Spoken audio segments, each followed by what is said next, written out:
voilà, la question, ici, je ne viens pas en mon nom propre, parce que là, ce que je vais vous dire, ça correspond au travail d'une association depuis 15 ans. Moi, j'y suis rentré il y a moins de temps que ça. Donc c'est un travail collectif, et puis c'est l'état d'une réflexion de l'association. C'est pas figé. Mais voilà, où est-ce qu'on en est dans nos travaux de mémoire du jeu de rôle, puisque fondamentalement le GROG, avec 11 000 ouvrages décrits, c'est une mémoire du jeu de rôle. Il y a dans notre base de données des quantités de jeux dont vous n'avez jamais entendu parler, dont je n'ai jamais entendu parler parce que je n'ai pas tout lu, et des quantités d'ouvrages oubliés, etc., etc. Donc en soi, on a une œuvre de mémoire du jeu de rôle. Bon, le seul truc, c'est qu'on s'est fixé comme idée de répertorier tous les jeux de rôle et qu'on échoue tous les jours. Et on continuera à échouer, c'est beaucoup trop vaste. Mais bon, on fait comme on peut. Alors, du coup, ça nous a posé depuis 15 ans, et nous, c'est toute l'association, moi je suis arrivé après, je suis la 3e génération administrateur, des problèmes de classement, des problèmes de frontières, des problèmes de type, de catégorie, etc. Et du coup, on a régulièrement des débats en interne sur ces questions en tant qu'encyclopédiste amateur mais ambitieux. Donc je vais essayer de vous faire partager un peu l'état de nos réflexions et les problèmes qui se posent, sachant que un certain nombre de problèmes de classement, de typologie ont évolué, c'est-à-dire que les questions ne sont plus les mêmes qu'il y a 15 ans. Et que des fois, le GROG paye le fait que il a été conçu à une autre époque du jeu de rôle. Et donc ça se voit, ça se sent, mais on fait ce qu'on peut. Alors, le premier problème, bon, pour vous montrer les difficultés du classement, voilà à quoi ça ressemble les statistiques du GROG. Et vous voyez qu'on parle de gamme, on en a plus de 1000. On a des jeux amateurs, ça je vais y revenir. Qu'est-ce que nous appelons jeux amateurs? Ça n'a plus le même sens qu'il y a 15 ans, et ça n'a peut-être plus de sens. Donc les ouvrages, on a des types d'ouvrages, on a la question support papier et numérique, on a ici des auteurs et des éditeurs, et on a des biographies d'auteurs, d'éditeurs, de traducteurs, etc. Bon, je ne parlerai pas des langues et des critiques, on pourra en parler aussi, mais on n'aura pas le temps. Alors, sur le premier problème, c'est un peu la question de la frontière, la limite du jeu de rôle. Alors déjà, un petit point historique, pour rappeler que le premier jeu de rôle, on en parle régulièrement, mais si vous voyez bien la couverture qui est là, il y a marqué « Règles pour Wargame médiéval fantastique ». Pour campagne de Wargame médiéval fantastique, jouable avec papier, crayon et figurines. Voilà comment le premier jeu de rôle se décrit lui-même. Il ne se décrit pas en tant que jeu de rôle, le mot ne figure pas, et il se décrit en tant que Wargame. J'ai horreur quand il me fait ça. Et ça, c'est pour montrer la suite. C'est 2 ans après, et vous voyez qu'il y a toujours marqué Wargame médiéval fantastique, c'est-à-dire en 76-77, TSR continue à définir ce qu'il publie comme du Wargame. Alors, le jeu de rôle a donc dû se dégager, faire une première frontière avec le Wargame. Alors, la première frontière, elle est assez évidente, finalement, c'est l'aspect collaboratif. Dans le jeu de rôle, les joueurs jouent ensemble et affrontent une adversité qui vient du meneur. Dans le wargame, les joueurs jouent les uns contre les autres, en 2 camps ou plus, et le meneur n'est en fait que ce que les Anglais appellent le referee, c'est-à-dire celui qui fait référence en matière de règles. Donc c'est un rôle différent, et c'est ce basculement-là qui fait que le jeu de rôle n'est plus du wargame. Mais il garde cette origine-là, et on le voit, je veux dire, TSR a mis plusieurs années, toi tu m'énerves, à faire cette distinction. Alors après, le jeu de rôle s'est distingué d'autres choses. À noter qu'à l'époque, en faisant du collaboratif, il se distingue aussi du jeu de société. Dans les années 70, le jeu de société, c'est conflictuel. Aujourd'hui, il y a des jeux de société collaboratifs, ce qui brouille une frontière. Mais c'est relativement récent comme mouvement, les jeux de société des années 70, pour rien vous cacher, les jeux de société de mon enfance, et ben c'était compétitif. Et ça faisait partie du jeu, on était en compétition. Alors après, il y a eu d'autres choses qui ont posé des problèmes et qui ont dû amener à poser des frontières. Il y a par exemple les livres dont vous êtes le héros, inspirés du jeu de rôle mais qui n'en sont pas, et on va voir pourquoi. Il y a eu les jeux vidéo, il y a eu les jeux narrativistes, dont certains fans ont expliqué sur des pages entières pourquoi ça n'était pas du jeu de rôle, pendant que d'autres, ou les mêmes, venaient nous voir en disant « mais si c'est du jeu de rôle, il faut que vous en parliez ». C'est parfois compliqué à gérer. Du coup, il y a la question de tracer une frontière. Alors, en notant une première chose, les joueurs n'ont pas besoin de tracer cette frontière. Eux, ils sont là pour jouer.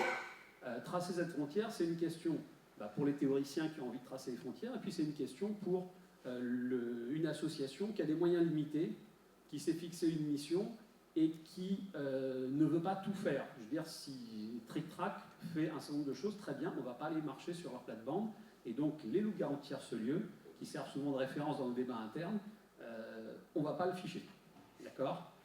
Mais après, il reste à justifier. Pourquoi pas les loups-garous de tierce-lieu ? Pourquoi pas Il était une fois ? Pourquoi pas Oui, Seigneur et Ténèbres ? Donc voilà, ça c'est un peu... Alors, je ne rentre pas dans les débats sur la définition, je vous dis simplement que le grog a sa propre définition, qui n'est en fait pas une définition, juste une méthode d'analyse, un point de départ pour la réflexion. Donc je vais vous montrer un petit peu à quoi ça ressemble, nos critères de classement. Qu'est-ce qui fait qu'on dit ça c'est dans notre mission et ça ne l'est pas. Fondamentalement, il y a deux types de critères. Il y a celui-ci, là il y a deux critères, qui sont des critères non négociables. En gros, ceux-là, s'ils ne sont pas validés, c'est pas bon. Alors, les deux critères, c'est d'abord, il faut être plusieurs. Même si la jonction se fait par Internet, parce que vous voudrez, il faut être plusieurs. C'est un jeu de société. Ça ne se joue pas tout seul, et du coup, on élimine les lits dont vous êtes le héros, par exemple. Le deuxième critère, le résultat d'une action est interprété par un humain. Ça élimine en particulier les jeux vidéo. Au sens où, d'accord, le jeu vidéo a été programmé par des humains, mais il n'empêche qu'au moment où vous choisissez votre action, elle est interprétée par un ordinateur en fonction d'un programme prédéterminé, et d'ailleurs, si vous faites quelque chose qui n'est pas dans le programme, vous ne pouvez pas. Le jeu de rôle, c'est des humains qui interprètent, et donc ils peuvent changer la règle, ils peuvent improviser si ce n'est pas prévu, etc. Donc le jeu de rôle, pour nous, il y a ce critère-là. C'est un joueur ou le groupe de joueurs qui décide des conséquences de l'action. Donc voilà. Ça, c'est deux critères déjà donc comme j'ai dit, c'est des critères qui ne sont pas négociables. Je ne sais pas pourquoi il a ce comportement, il ne devrait pas. Alors après, il y a la liste des critères négociables. Alors, la liste des critères négociables, première chose, ils ne sont pas hiérarchisés du tout. Hein, c'est juste une liste.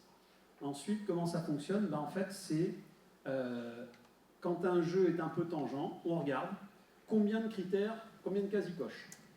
Plus il en coche, mieux c'est. Et de toute façon, si c'est tangent, ça se terminera, je vous le dis tout de suite, par un vote. Et on assume, oui, on peut avoir voté à une époque et avoir pris un jeu qu'aujourd'hui on ne prendrait pas. On ne va pas le virer de la base pour autant, mais ce n'est pas la peine de vous pointer en disant mon jeu c'est du même genre que tel autre, vous devez le prendre, si je veux d'abord. On votera et on prendra ou on ne prendra pas. On refuse de se laisser un peu trop paralyser par le passé, du genre assumez, vous avez fait une fois une erreur, maintenant vous la traînez. Si le jeu ne nous plaît pas, ne nous convainc pas aujourd'hui, on ne le validera pas. Et ce n'est pas une question de qualité, c'est juste une question de tracer une frontière, encore une fois. Donc, je vous dis rapidement vous devez pouvoir les lire. Un meneur de jeu, en admettant qu'il peut être tournant ou collectif. Création de personnages, en admettant que parfois vous ne jouez que des personnages prétirés. Évolution des personnages, un système d'expérience, de changement, de modification du personnage au fil des aventures, en admettant là encore qu'il y a des one-shots et des choses comme ça. Un élément de hasard, mais ce n'est pas toujours le cas. Des actions qui sont plus imaginées que mimées, on n'est pas au grandeur nature ou au théâtre. Vous pouvez mimer un peu, mais ça ne doit pas être essentiel, sinon on est au théâtre. Pas de vainqueur, c'est le côté collaboratif, même si certains jeux de rôle, là encore, et qui sont dans notre base, déterminent des vainqueurs ou un meilleur joueur ou un meilleur personnage, etc. Vivre des histoires différentes avec le même personnage, c'est-à-dire vous ne répétez pas indéfiniment la même partie. Il y a des jeux qui sont sur ce thème-là. Je pense à un jeu où vous jouez le président des colonies martiennes et puis vous êtes tout seul face à un MJ qui vous fait des ennuis et puis vous essayez de développer vos colonies. Et il n'y a qu'une seule histoire à raconter, c'est l'histoire de vos colonies martiennes. Alors ça peut se dérouler différemment à chaque fois, mais vous êtes toujours le président des colonies martiennes face à vous. Pour nous, ça pose problème. Encore une fois, ça dépend combien il en valide. Et puis la diversité des personnages, la question de les loups-garous de tierce-lieu, qui sont, comme j'ai dit, un point de référence dans nos discussions. On va pas afficher, si on fiche ça, on fiche aussi le loup-garou de tierce-lieu. Bon, ben non, alors. L'idée que dans le loup-garou de tierce-lieu, par exemple, et dans beaucoup d'autres jeux, en fait, le personnage, vous ne l'interprétez pas. Le personnage, c'est juste le pion avec lequel vous rentrez dans le jeu. Mais finalement, vous n'interprétez pas tellement plus votre villageois de loup-garou de tierce-lieu que vous n'interprétez un personnage différent en Monopoly quand vous avez pris le pion voiture ou le pion chapeau ou le pion... Enfin voilà, vous voyez ce que je veux dire. C'est un pion, c'est pas vraiment un personnage. Donc voilà ce qu'on utilise pour distinguer, pour faire une frontière. En sachant que, bah oui, tout le monde n'a pas besoin d'une frontière, mais nous, on en a besoin. Donc on fait une frontière. Et évidemment, ça, c'est très discutable. On a régulièrement des engueulades, des gens qui nous arrivent dessus. Pourquoi vous n'avez pas fiché mon jeu favori, qui est génial absolument et qui doit y être aussi des fois des gens qui nous disent tel ou tel type de jeu devrait être fiché chez vous. Je suis même prêt à vous en faire un ou deux. Oui, mais attends, il s'agit d'entrer à une nouvelle section, de nous faire un ou deux jeux, puis de se barrer de la section quasiment vide et à nous de faire la suite. T'es gentil, mais non. Après tout, si les gens sont vraiment prêts à s'engager, d'ailleurs, ils n'ont même pas besoin de nous, ils créent leur propre site et puis ils font leur propre truc. Et des fois, il y a un peu le côté, non, mais je voudrais profiter de votre notoriété. Même si ce que je fais, j'estime que c'est pas du jeu de rôle, je veux profiter de votre notoriété. Il va arrêter de faire ça, lui. Alors, autre chose que je vais développer un peu, nous avons pris le risque, dès l'origine, d'avoir un classement par thème. C'est très compliqué de faire des thèmes de jeux de rôle. Alors, on a 19. Voyons un peu ce que ça pose comme problème. Alors, première chose, ces thèmes, c'est quoi? Alors, essentiellement, c'est des thèmes qui font référence à l'univers du jeu. Essentiellement, mais pas seulement, ce serait trop facile. Alors, ce sont des types d'univers. Alors, déjà, première note sur ces thèmes, si vous les voyez bien, il y en a qui... normalement, un jeu doit en avoir un et peut en avoir deux. Vous avez des petits chiffres en dessous qui ne sont peut-être pas très lisibles, mais je dirai quand il faut. Le premier chiffre, c'est le nombre de jeux classés professionnels dans ce thème, et le deuxième, le nombre de jeux amateurs. Alors, déjà, on peut remarquer que ce classement est très discutable. Regardez en haut à droite, vous avez Cyberpunk Anticipation, Cyberpunk Anticipation Fantastique. Soyons clairs, je suis convaincu que si Shadowrun n'avait pas eu tant de succès, ces deux catégories n'en formeraient qu'une. Mais voilà, il y a un jeu qui a eu tant de succès qu'il a imposé une catégorie qui est la moins remplie de toutes. 17 jeux professionnels, 5 jeux amateurs. C'est la moins remplie de toutes. Et pourtant, elle est là parce qu'il y a un jeu incontournable et qui a un peu forcé la main, à l'époque, avant on est arrivé, à ce qu'on crée ça. Autre chose discutable, discutable.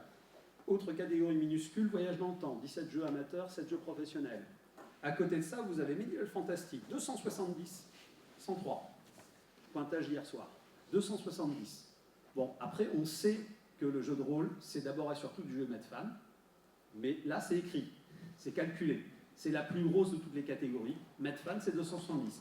Et encore, on a mis Medfan ici, mais on a mis historique ailleurs et historique fantastique ailleurs, si jamais on les mentionnait. De la même façon, on a distingué science-fiction et space opéra, post-apocalyptique et post-apocalyptique fantastique. Bon, tous ces débats, tout ça peut être discuté. Alors, après, autre chose qui est très spécifique au jeu de rôle, et je ne vois pas d'équivalent direct dans le roman, c'est cette catégorie que vous avez, deuxième ligne, première colonne, générique. En fait, c'est la catégorie des jeux qui n'ont pas de contexte. Donc c'est le contre-exemple de ce que j'ai dit tout à l'heure, c'est fait pour les univers. Mais celle-là, non. Celle-là, c'est les jeux qui n'ont pas de contexte, qui ne sont qu'un système de règles. Au sens courant du terme, pas au sens forgien, tout ça. Qui sont juste un système de règles sans univers. C'est une catégorie qui n'a évidemment pas d'équivalent si vous classez des romans. Ça n'a aucun sens. Ça n'a de sens qu'avec le jeu de rôle. Notons qu'il existe l'inverse. Des contextes sans règles. Alors, eux, ils sont classés dans les différentes catégories, et dans notre base de données, ils apparaissent dans des gammes fictives qui s'appellent les gammes génériques. Générique médiéval fantastique, générique science-fiction, etc. Parce qu'on a ce problème de est-ce qu'on classe par univers, est-ce qu'on classe par règles, et ça, c'est un problème très spécifique au jeu de rôle. Voilà ce que je pouvais vous dire. Alors, juste pour clarifier, l'idée de gamme, en fait, c'est ce que vous appelez un jeu. Shadowrun, pour nous, c'est une gamme, avec différentes éditions et plein d'ouvrages différents. D'accord? Et donc, là, c'est les gammes qui sont classées. Donc, alors, ça aussi, ça pose problème. Chaque ouvrage, théoriquement, chez nous, est relié à une gamme, une seule. Dans la pratique, on a parfois des problèmes pour en classer certains et on les met en générique parce qu'ils sont reliés à plusieurs gammes. Alors, à noter que tout ce travail de classement n'a pas évité, première colonne, troisième ligne, inclassable. Ceux qu'on n'a pas su où mettre et qui aboutissent là. Même avec 18 catégories, on a besoin de la catégorie inclassable. Les trucs qu'on ne sait pas où mettre, et il y en a quand même 46 en professionnel et 32 en amateur. C'est un des meilleurs ratios professionnel-amateur. Il y a quasiment autant d'amateurs que de professionnels. Alors, juste autre chose qui nous pose problème, enfin, qui est spécifique au jeu de rôle, c'est que nous avons un classement des types d'ouvrages. Alors, on classe, par exemple, livre de base, supplément de règles, supplément de contexte, et comme tout ne rentre pas, il y a supplément de règles et de contexte. Puis il y a campagne, il y a écran, il y a wargame, dont on ne se sert quasiment pas, c'est 0,2% de la base de données, mais c'était difficile de ne pas classer dans la catégorie Dragonlance le wargame Dragonlance qui conclut la série. Donc voilà, on a wargame, on a accessoire qui est pour mettre tout et n'importe quoi, on a des boîtes de bonbons Donjons et Dragons que nous avons classées. Le critère est quand même, l'accessoire doit pouvoir être utilisable en jeu. Ces boîtes de bonbons contiennent au dos du couvercle les caractéristiques d'un monstre. Donc c'est jouable. Donc elles sont rentrées dans la base. Voilà. Donc pour dire qu'en accessoire, il y a des choses étranges. Je me demande si je ne sais plus si la boîte de camembert de Raoul, on l'a mis ou pas. Est-ce qu'il y avait des caractéristiques dedans utilisables? Je ne sais plus. Alors, la question est toujours, est-ce que c'est jouable? Donc les artbooks, s'il n'y a aucune caractéristique, si ce n'est pas utilisable en jeu, on ne les prend pas. Les romans non plus, sauf si à la fin du roman, il y a quelques feuilles de perso, par exemple. Donc voilà, c'est toujours ce critère, c'est du jeu. Si ce n'est pas du jeu, on ne va pas se lancer dans le répertoire des innombrables romans Warhammer 40 000, même si ils nous apprennent des choses sur l'univers du jeu, tant pis. Et puis pourquoi pas les films aussi et tout ça, et on est mort avant. Donc disais-je, voilà les types d'ouvrages, je vous mets là. Alors, dans les évolutions récentes, il y a quelques années, on a rajouté kit de démo. Parce que ça n'existait pas littéralement il y a 15 ans, ça ne se faisait pas les kits de démo. Gratuits ou pas chers, diffusés en PDF ou sur papier, etc. Ça n'existait quasiment pas. Donc les premiers qu'on a eus, on les a classés en livre de base. Parce que oui, permet de faire une partie, il y a des règles, un contexte et des personnages. Et on a fini par se dire que peut-être qu'il fallait les distinguer du livre de base.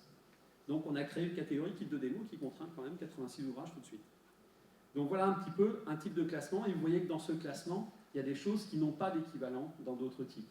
Écran, kit de démo, pour wargame, accessoires, il y a des choses qui n'ont pas d'équivalent ailleurs, mais bon, dont on a besoin pour essayer de décrire un petit peu tout ce qui se passe dans le monde du jeu de rôle, du moins quand on est kamikaze, et qu'on essaye de tout décrire. Alors, autre chose, les auteurs. Alors, je ne vais pas détailler beaucoup, parce que le temps file, mais voilà. Premier problème, travail d'équipe. Et puis pour le système reprise de l'existence, c'est-à-dire quand vous faites un jeu, mais que vous avez repris le système écrit par quelqu'un d'autre, est-ce qu'on crédite le quelqu'un d'autre comme auteur? Sachant que si ça se trouve, il n'a pas écrit une ligne dans le bouquin. Vous avez repris ses idées. Est-ce qu'on le crédite? Pour l'univers, qui on crédite pour le jeu de rôle Les Terres du Milieu, The One Ring? Vous mettez Tolkien, il est mort avant même qu'on les écrive. Et puis alors, à qui vous créditez pour le jeu de rôle Star Wars ou James Bond? D'accord? Vous avez un sérieux problème. Après, ça peut donner des choses compliquées, du genre, Vampire était inspiré de l'univers d'Anne Rice, mais rajouté des règles. Mais ensuite, une version Vampire pour GURPS est sortie. Qui est l'auteur de quoi là-dedans? Vous voyez ce que je veux dire quand je dis que ça pose problème? Alors, d'autres problèmes, bon évidemment, est-ce qu'on crédite Lovecraft pour rappel de tout, classiquement. Et puis, une question qui m'est venue aussi, c'est pourquoi est-ce qu'on ne crédite pas les testeurs? Après tout, ils ont participé à l'élaboration du jeu. Ne serait-ce que par leurs remarques, leurs critiques, ils ont joué un rôle. Ils ont joué un rôle, et bon, l'exemple que j'avais noté, c'était Alexandre Dumas, qui a crédité comme co-auteur de Comte de Monte Cristo quelqu'un qui n'a pas écrit une ligne sur le Comte de Monte Cristo. Simplement, quand il a lu le premier jet, il lui a fait une remarque qui a inspiré Alexandre Dumas, en gros, le premier volume, qu'il a rajouté aux deux autres. Donc il a rajouté un tiers du texte, sur l'idée de quelqu'un. Mais il l'a crédité comme co-auteur. On pourrait créditer nos testeurs, à savoir ce qu'ils ont fait. Est-ce que le test, si le résultat du test c'était ouais, c'est sympa, c'est sûr qu'ils n'ont pas forcément apporté grand-chose. Mais des fois, le testeur a pu apporter tas de choses. Nous n'en savons rien et ça pose question. Alors après, vous avez le problème des bouquins de White Wolf. Vous avez 36 fonctions qui sont assez difficiles à traduire des fois. Le line designer, le head ceci, etc. Accompagné éventuellement de blagues à usage interne. Et vous êtes là à savoir qui je dois créditer. Parce que non, c'est un réel problème. Parce qu'après, l'idée, c'est quand même qu'on a 2000 biographies. Alors, nous, on a retenu les auteurs, les traducteurs, et même pas tout ce qui est graphique, les illustrateurs, et puis éventuellement photographes ou cartographes peuvent être ajoutés. Du coup, ça nous pose des problèmes, parce que, par exemple, auteur, on met sur la même ligne et au même niveau quelqu'un qui a écrit 95% du bouquin et quelqu'un qui a écrit un texte d'ambiance dans un coin de 2 paragraphes. Et il y a des auteurs qui nous l'ont reproché. Nous, on ne peut pas savoir. On ne prend pas en compte le maquettiste. Et il y a 15-20 ans, c'est vrai que le maquettiste, on ne s'en soucie pas tellement. C'était pas crucial, le maquettiste. Aujourd'hui, il y a beaucoup plus de travail de maquettiste. Et on a eu des maquettistes qui nous ont demandé, on dit, c'est pour mon exposition professionnelle, c'est important que je sois chez vous. Oui, mais on n'a pas prévu et on ne va pas revenir en arrière et retravailler 11 000 descriptions de bouquins en y rajoutant des maquettistes. Donc on n'a pas mis les maquettistes, mais c'est un problème. C'est de plus en plus un problème. On distingue l'illustrateur de couverture, ça normalement c'est pas mal parce qu'en mesure où on met les couvertures, ça permet d'aller voir qu'est-ce qu'il a fait ce type et d'avoir au moins des exemples de son travail. Photographe et cartographe, on les a mis pour le principe, souvent c'est pas rempli, mais bon, des fois on sait que c'est un photographe ou un cartographe, donc on met. C'est compliqué à gérer cette histoire d'auteur. Et puis je vous dis, le travail d'équipe, et le travail d'équipe pas forcément à égalité, la reprise d'idées ou d'univers existants, c'est tout un problème et qu'on ne trouve pas forcément ailleurs. Alors après, autre question qui nous pose problème aussi, on distingue jeux professionnels et jeux amateurs, ils sont traités différemment dans la base et ils sont traités différemment dans nos règles de fonctionnement. Un jeu amateur, l'auteur peut venir nous faire sa fiche, il nous décrit son jeu. Un jeu professionnel, tous ceux qui sont contributeurs sont interdits d'écrire la fiche, pour des questions d'indépendance. Le problème aujourd'hui, c'est de distinguer les deux. Quand vous avez quelqu'un qui s'auto-édite, quand vous avez quelqu'un qui met son PDF en ligne sur Internet, quand vous avez quelqu'un qui met son PDF sur Lulu, vous faites comment pour distinguer amateur et professionnel? Autrefois, c'était facile. Vous avez l'amateur qui faisait des photocopies mal mises en page et pas illustrées, ou alors par sa petite sœur, et puis vous avez le professionnel qui passait par un éditeur, etc., etc.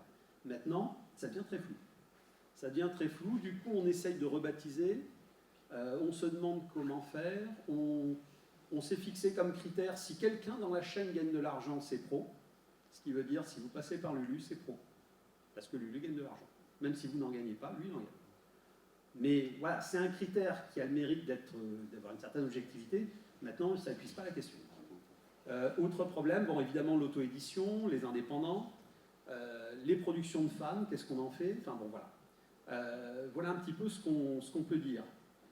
Et puis en même temps, si on supprime toute cette distinction, ça veut dire qu'on permet pas... Enfin, on met à égalité tous les jeux et que le type qui a fait son travail dans son coin, qui est une œuvre de fan, de passionné, etc., il se trouve jugé à égalité avec le professionnel, il se trouve jugé et donc il se trouvera peut-être descendu en flammes parce que son jeu n'est pas assez bien illustré par rapport à celui de machin. Oui, mais attends, moi je l'ai fait tout seul, lui il a travaillé en équipe. Donc voilà, on retrouve ces problèmes-là. Par exemple, sur notre site aussi, vous pouvez mettre des critiques avec des notes sur les jeux pro, sur les jeux amateurs, vous mettez un commentaire, il n'y a pas de note. Justement pour ne pas massacrer des auteurs amateurs qui font ça tranquillement. Mais la notion de professionnel dans le jeu de rôle en France, c'est quand même très abstrait. Hein.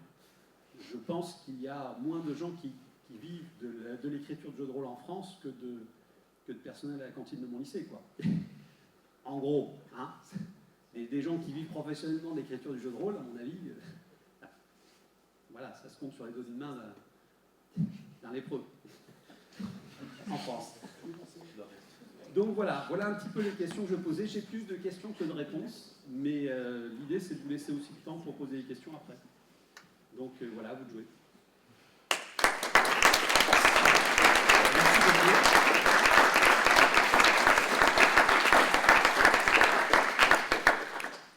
Quelques questions.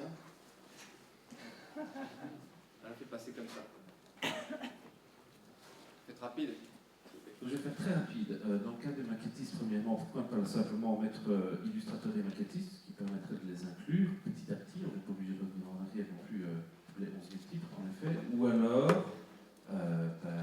quand tu as un maquettiste qui a édité un jeu, il peut faire la fiche de ce jeu-là, puisqu'il n'est pas pris en compte dans la base de données. Alors, c'est vrai qu'il n'est pas pris en compte, et on a un autre problème, ce que je n'ai pas dit, mais un auteur peut faire un mot d'auteur sur son jeu. C'est pas une critique ou un commentaire, même si on a déjà eu des auteurs qui ont essayé sous pseudonyme de faire une critique très positive de leur propre jeu. C'est pas une blague, je ne dirais pas qui, mais j'ai le nom. Et qui terminait en mettant... en fait, j'ai mis un pseudo si ça vous dérange pas. Non, mais si on a fait une règle, c'est que ça nous dérange, mon gars. Sérieux. Réellement. J'ai lu la critique qui se terminait par « ça vous dérange pas », j'ai fait ça sous un pseudo. Donc voilà. Donc les auteurs peuvent mettre un mot d'auteur, mais l'éditeur, par exemple, ne peut pas écrire la fiche du jeu, et il ne peut pas mettre de mot d'auteur non plus, parce qu'il n'est pas l'auteur. Donc en fait, il ne peut rien faire sur le jeu. C'est un peu dommage. Et alors le maquettiste serait pour nous probablement dans le même problème, c'est-à-dire quelqu'un qui a participé au jeu, normalement on ne le laisse pas écrire la fiche, et il n'y a que l'auteur qui peut faire un mot d'auteur, donc il peut faire un commentaire dessus. Donc c'est vrai que là on est coincé dans nos règles.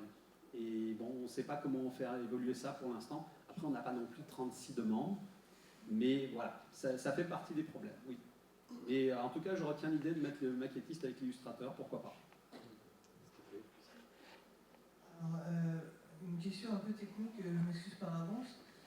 Je voulais savoir si dans votre travail de classification, vous vous êtes inspiré de la classification en facettes de Ranganathan, ou si en fait vous êtes arrivé à ce type de classification de manière empirique. Alors, plusieurs réponses. D'abord, la classification, elle date en grande partie d'avant mon arrivée sur le droit. Donc, je n'ai pas la réponse au sens propre du terme, ça s'est fait quand je n'y étais pas. Ensuite, je soupçonne que les gens qui ont fait la classification n'avaient aucune idée de ce dont tu parles. Il faut être clair, le GROG a été créé il y a 15 ans, et c'était un projet de fin d'études de 5 étudiants en informatique de Grenoble. Et à mon avis, les étudiants en informatique ne connaissaient pas le nom que tu viens de prononcer. Voilà. Moi non plus d'ailleurs. On va en discuter après. Mais on peut en discuter après, bien sûr. Je pense que c'était purement pragmatique. Oui, merci beaucoup pour l'information et pour le travail énorme accompli par le groupe depuis 15 ans. C'est génial. J'avais une question moins sur la suite. C'est-à-dire, est-ce que vous avez la moindre idée de la masse de jeux qui n'est pas encore du tout étudiée, voire connue par le GROG? Et en gros, comment vous faites pour ajouter des nouveaux jeux et pour aller chercher des jeux dont vous n'avez encore jamais entendu parler? Alors, une PS à la question, comment vous faites pour les jeux qui sont dans des langues bizarres que peu de gens parlent? Comment vous faites appel à des gens pour ça? Alors, comment on fait? On fait comme on peut en fait. Le principe de fonctionnement. D'abord, pour les jeux bizarres, dans des langues bizarres, souvent c'est venu par un coup quand on avait un correspondant. Par exemple, pendant longtemps, on a reçu des fiches de jeux japonais totalement improbables par un Français installé au Japon. Au début, j'ai cru qu'il était collégien parce que son orthographe et sa grammaire étaient calamiteuses. En fait, non. C'est juste que ce gars vivait et travaillait au Japon depuis des années, en anglais et en japonais. Il n'utilisait plus le français depuis longtemps, sauf pour nous. Au début, il fallait qu'on passe à 3, voire 4 sur ses fiches pour enlever toutes les fautes. Parce que le premier, après avoir lu la moitié de la fiche, il ne savait plus où il était. Donc c'était... Bon, il s'est amélioré avec le temps. Et puis depuis Fukushima, on n'a plus de nouvelles de lui. C'est pas une blague. En fait, il nous a quand même dit non, je ne suis pas dans cette partie-là du Japon, ça va bien, mais je pense qu'il était rapatrié en France depuis, on n'a plus de fiches de jeu. Donc voilà. En fait, c'est des correspondants qui nous fournissent. Alors, l'autre astuce aussi, c'est quand un jeu est traduit à l'identique, on se contente de trouver les noms des traducteurs, enfin, voilà, les deux, trois choses qui ont changé, et la fiche est la même en fait. Mais on a des trucs en interlingua dont j'ignorais l'existence jusque-là, en espéranto, mais en fait ça c'est par exemple des petits scénarios de découverte Ars Magica qui ont été traduits dans 25 langues, donc en fait il s'agit juste de mettre le nom de traducteur et le nom de la langue et c'est parti. Voilà. Après, il faut être clair, 75% des jeux de la base sont en anglais, 25% sont en français et le reste est derrière la virgule. Enfin j'exagère mais c'est à peu près ça. Ensuite, qu'est-ce qu'on a comme jeu? En gros, on essaye de suivre à peu près toute la production française. On n'y arrive pas totalement. Alors, production française, y compris traduction. On n'y arrive pas totalement. On a par exemple un très gros retard sur Pathfinder, qui a publié à une vitesse phénoménale. Et puis, bah, voilà, il n'y avait personne de chez nous qui était passionné par Pathfinder. Mais voilà, on essaye de suivre à peu près tout ce qui se fait en français. Pour les États-Unis, eh ben, il est probable qu'on manque les 3/4 de la production américaine. Et pourtant, ça représente 3/4 de notre base de données. Et dans les autres pays, bah, il faut être clair quand même, il y a beaucoup de pays qui produisent peu de jeux de rôle. Donc on ne manque pas forcément grand-chose. Mais oui, on manque les jeux d'autres pays quand on n'a pas un correspondant sur place pour nous les faire. À part ça, je rappelle que c'est collaboratif. N'importe qui peut nous proposer une fiche. Il n'y a même pas besoin d'être membre de l'association ou quoi que ce soit. Vous allez sur le site, vous créez un profil et vous voyez s'ouvrir l'icône, enfin le menu proposer une fiche. Vous cliquez dessus et vous laissez guider, vous rentrez votre fiche. Donc n'importe qui peut proposer des fiches. C'est un de nos problèmes à l'heure actuelle, il n'y a pas assez de gens qui nous proposent des fiches. Donc si vous avez quoi que ce soit qui n'est pas fiché, vous êtes le bienvenu à faire la fiche et à nous l'envoyer. Et vous avez, en fait c'est une série de questions et vous répondez, quoi. Donc vous pouvez, je déconseille de la faire totalement en ligne, des fois que vous perdez tout le boulot parce qu'à la fin vous avez une déconnexion. Préparez un peu la description, c'est le plus long à la maison, puis le reste vous remplissez au fur et à mesure. Vous rentrez les cases, vous cochez, vous avez des menus déroulants, etc. Oui, bonjour. Tout d'abord, merci pour tout le travail du GROG. Comme le titre était « Comment conserver le jeu de rôle à la mémoire du jeu de rôle », je me demandais à quand un musée du jeu de rôle ou une bibliothèque avec toutes ces œuvres. Est-ce que vous êtes au courant d'un projet, d'une idée? Qu'est-ce que vous en pensez? Il me semble que le Centre national du jeu Boulogne-Billancourt a récupéré des collections entières de jeux de rôle et donc devrait avoir les moyens de faire ça. Le GROG n'a pas de local. Le local du GROG, c'est nos maisons à chacun. Le GROG en plus n'est pas géolocalisé, comme disait quelqu'un tout à l'heure. Le GROG, moi je suis à Lyon, quelqu'un est à Grenoble, deux autres sont à Paris, il y en a un à Rennes, enfin voilà. Le GROG n'a absolument aucune possibilité physique. Si vous voulez, le matériel qu'on utilise d'habitude pour faire un stand sur une convention, bah, il y en a un tiers chez moi, un tiers chez un Parisien, un tiers à Grenoble. Voilà, c'est tout, c'est rangé dans un sac dans ma chambre, quoi. On n'a pas de local de stockage. Donc nous, on ne peut pas faire ce genre de choses. Mais c'est vrai que ce serait une idée, hein. C'est juste qu'on ne peut pas. C'est pas notre boulot. Un sondage très rapide, qui a déjà fait une fiche ici au GROG? Les autres, vous savez ce qu'il vous reste à faire. Je peux vous dire qu'une fiche, ça peut se faire relativement vite quand on a l'habitude. Et je peux vous dire que moi, j'en suis à pas loin de 400. Je crois qu'on va arrêter là. Je suis désolé, hein, mais on va faire une pause rapide de 10 minutes pour qu'on puisse installer la table ronde. Désolé.